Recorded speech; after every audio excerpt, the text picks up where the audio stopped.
సంకల్పాత్మకం చేతో యథేదమఖిలం జగత్ సంకల్పయతి సంకల్పై తథైవ భవతి క్షణాత్. అది విశ్వాకారాన్ని సంకల్పం చేస్తూ విశ్వాకారంగానే మారిపోయిన ఈ సమష్టి చిత్తమే హిరణ్యగర్భుడు లేదా ప్రజాపతి లేదా చతుర్ముఖ బ్రహ్మ అనేటువంటి ఆ పేర్లతో పిలువబడుతోంది. సమష్టి మనస్సునే మనము హిరణ్యగర్భుడు, ప్రజాపతి, బ్రహ్మ అని పిలుస్తూ ఉన్నాం. ఈయన ఈ విశ్వము, ఈ విశ్వంలో ఉండేటువంటి ప్రజలు, జీవులు వీళ్ళందరినీ కూడా సృష్టి చేస్తున్నాడు. ఆయనలో ఉన్నారు వీళ్ళందరూ ప్రళయకాలంలో. మళ్ళీ అట్లా ఆయన నిద్ర లేవంగానే వ్యవహారం వచ్చినట్టుగా ఈ వ్యవహారం అంతా వచ్చేస్తోంది, కలలాగా వచ్చేస్తోంది. అటువంటి ఆ సమష్టి చిత్తము ఎప్పుడైతే ఈ జగత్తు మొత్తాన్ని సంకల్పం చేస్తోందో అప్పుడు ఆ సంకల్పాల కారణంగా అదంతా, ఆ ప్రపంచమంతా అలాగే ఆ క్షణంలో మారిపోతోంది. అంటే ఊహించుకున్న వాడికి ఆ ఊహకి తగ్గట్టుగా కనిపిస్తోంది ప్రపంచం. ఏదో పాముంది అని భయపడ్డాడు తాడులో, అదే కనిపించింది. లేదా ఇంకోటేదో మంచి సుఖాన్ని లేదా ఆ భయాన్ని పోగొట్టే వస్తువుని చూశాడు, అదే కనిపించింది కదా. అలా వీడు ఊహించుకోగానే ఆ సంకల్పానికి బట్టి ఆ జగత్తు అలాగే మారిపోతోంది. క్షణంలో అది జగత్తులాగా ఆ రూపాన్ని ధరిస్తోంది. ఈ శ్లోకంలో బ్రహ్మాండం అనేటువంటి ఆ సమష్టి రూపాన్ని మనస్సు ధరిస్తుంది అని చెప్తూ ఉన్నారు. ఇక్కడ ఆ పూర్వ శ్లోకంలో చెప్పిన విషయము ఈ శ్లోకంలో బ్రహ్మాండంలో ఉండేటువంటి వస్తువులుగా వ్యష్టి రూపాల్ని, అంటే వేరే వేరే పదార్థ రూపాల్ని ధరిస్తోంది అని చెప్తున్నారు.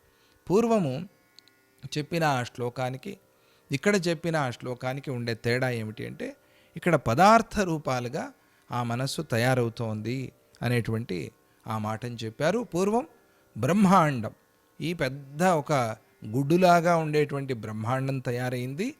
ఆ బ్రహ్మాండము లోపల ఈ పదార్థాలు, వస్తువులన్నీ కూడా తయారవుతున్నాయని చెప్పి ఈ రెండు శ్లోకాల్లో మనకి అర్థం చేయించారు. కీటత్వమబ్జజత్వంచ మేరుత్వం మరుతాం తథా మనోజీవమహంకార బుద్ధి చిత్తాది నామకం. ఇదే ప్రకారంగా కీటజాతిలో అంటే రకరకాల జంతువులు, ఇందులో 84 లక్షల జీవరాశి అని చెప్పారు. 84 లక్షలు అంటే 84 లక్షల వేరే వేరే జీవరాశి ఉన్నది ఇక్కడ.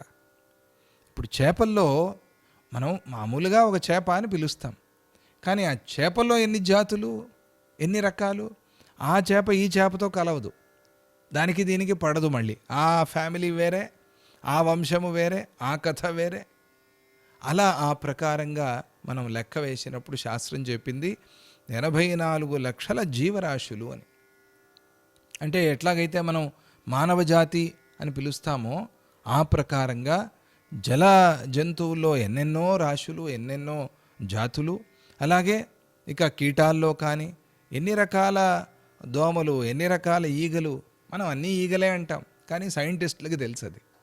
ఆ ప్రకారంగా రకరకాల కీటజాతిలో, పద్మజాతిలో, అలాగే సుమేరు స్వభావంతో మేరు పర్వతంలాగా మరుభూమి స్వరూపంతో ఇలా రకరకాలుగా ఏ రూపాన్నైతే ఆ మనస్సు తలుచుకుంటూ ఉంటుందో సంస్కారాన్ని బట్టి, అయ్యో వీడికి ఏదో శాపం తగిలింది, లేదా వీడికి ఏదో వరం లభించింది, దాంతో పాపం ఇట్లా అయిపోయాడు, లేదా ఈ వరంతో ఇలా అయిపోయాడు అని మనం అంటామే పురాణాల్లో విని.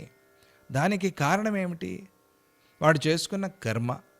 ఆ కర్మని బట్టి వాడికి శాపం తగిలిందో వరం వచ్చిందో మొత్తానికి వాడి అదృష్టం. దాన్ని బట్టి ఉత్తమమైన లోకము, ఉత్తమమైన జన్మ వచ్చింది. లేదా శాపంతో జయ విజయులు పడిపోయినట్టుగా కిందకి పడిపోయారు. ఇదంతా ఎక్కడికి వెళ్ళి స్టోర్ అవుతోంది అంటే మనస్సులో స్టోర్ అవుతోంది. ఇది మనం చెప్పుకున్నామే, ఇప్పుడు ఈ కాలంలో సైన్స్తో మనం అర్థం చేసుకుంటే చాలా చక్కగా మనకు అర్థమవుతుంది అని. కంప్యూటర్ కానీ ఫోన్ కానీ మీరు తీసుకున్నప్పుడు ఫోన్లు మారుస్తూ ఉంటారు. మార్చినప్పుడు ఫోన్ వెళ్ళిపోతుంది, బయట స్థూల దేహం వెళ్ళిపోతుంది. దాని లోపల ఉండే ఇన్ఫర్మేషన్ అంతా ఇంకో ఫోన్కి వస్తుందా రాదా?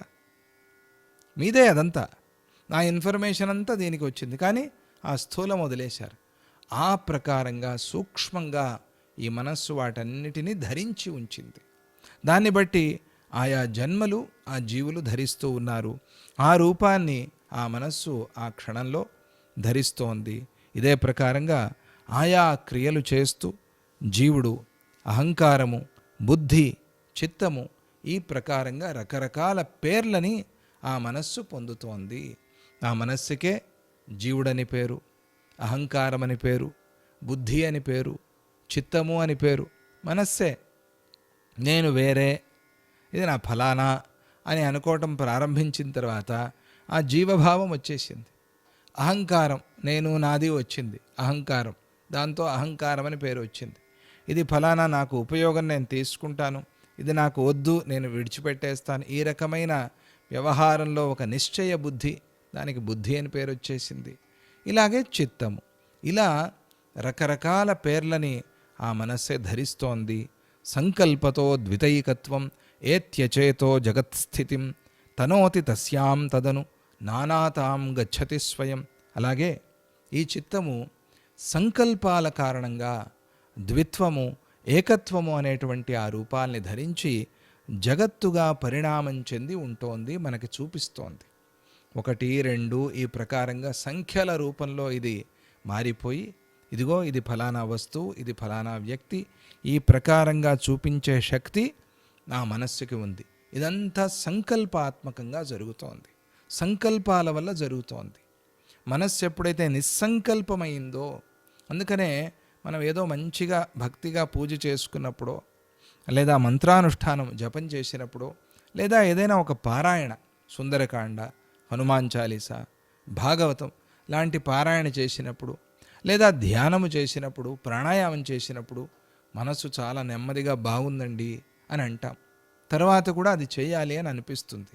ఏమిటి కారణం అంటే ఆ సమయంలో మనస్సు నిస్సంకల్పమైంది, భగవంతుడి మీద నిలిచింది, నిలవటానికి అది కారణమైంది. కాబట్టి దాన్ని మళ్ళీ మళ్ళీ మాటి మాటికి చేయాలి అని అనిపిస్తుంది, మనశ్శాంతి దానివల్ల కలుగుతోంది. అలా ఈ మనస్సు విజృంభించే సంకల్పాలతో ఈ ప్రపంచాన్నంతా మనకి